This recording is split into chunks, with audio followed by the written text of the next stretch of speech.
On essaye dans chaque établissement d'accompagner au mieux avec des tutoriels en ligne. Et la réunion d'aujourd'hui permet de faire plutôt un accompagnement en présentiel. Alors nous avons lancé des invitations à tous les parents d'élèves de ce collège. Ils ont été nombreux à répondre et on va leur proposer donc, en plus de cette session de cet après-midi, une autre session de soirée. Ici, vous avez donc des informations, c'est plus des informations institutionnelles. D'accord? Voilà.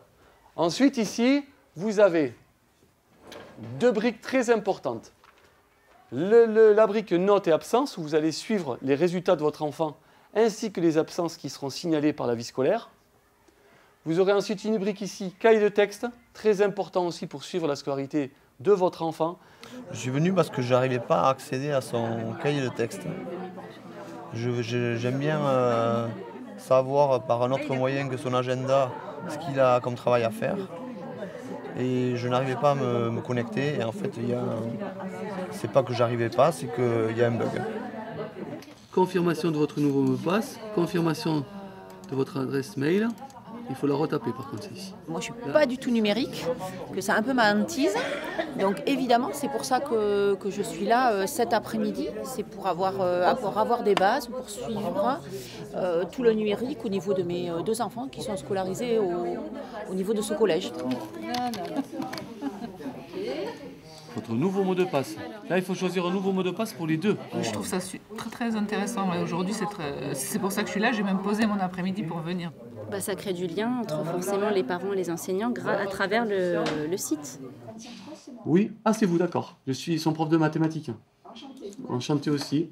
C'est important pour les enfants qu'il y ait une continuité entre l'école et entre le collège et la vie familiale, et qu'ils voient que le collège n'est pas complètement coupé de tout le reste. Et c'est important pour nous aussi d'être soutenus par les parents dans les efforts qu'on fait pour amener leurs enfants vers le brevet. Donc tout ça, c'est un ensemble de choses. Il faut qu'il y ait vraiment que tout le monde soit conscient de cette continuité entre les apprentissages au collège, les apprentissages en dehors du collège, et que tout le monde voit que ce sont des efforts à faire ensemble pour aller vers le brevet. Là, c'est vraiment l'espace où vous allez avoir toutes les informations vous concernant. C'est là que vous ferez la demande de bourse. C'est là que vous inscrirez aussi votre enfant en classe de 3e. Ce sont des onglets qui apparaîtront au fur et à mesure de la scolarité de votre enfant. Vous voyez ici, bourse de collège, c'est là que vous faites la demande au mois de septembre. La coéducation, il ne faut pas que ça reste un vain mot.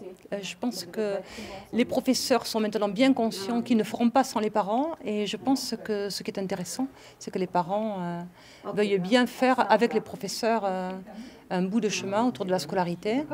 Je pense que les parents ont des compétences très importantes. D'abord, ils connaissent leurs enfants. Ils peuvent nous aider à construire avec eux, en particulier le programme autour des compétences sociales et civiques. Et c'est bien en se rencontrant dans le collège qu'on va parvenir à une bonne collaboration entre équipes éducatives et parents. Et ça sera pour la vie scolaire. Voilà, c'est ça. Oui. Alors le premier bilan que je tire, c'est la participation des parents, leur intérêt et leur inquiétude qui ont été levées par cette formation. Et le second bilan qui est encore plus intéressant et auquel on ne s'attendait pas forcément, c'est leurs remarques très constructives sur le site lui-même, les possibles améliorations et leur souci de la scolarité des enfants.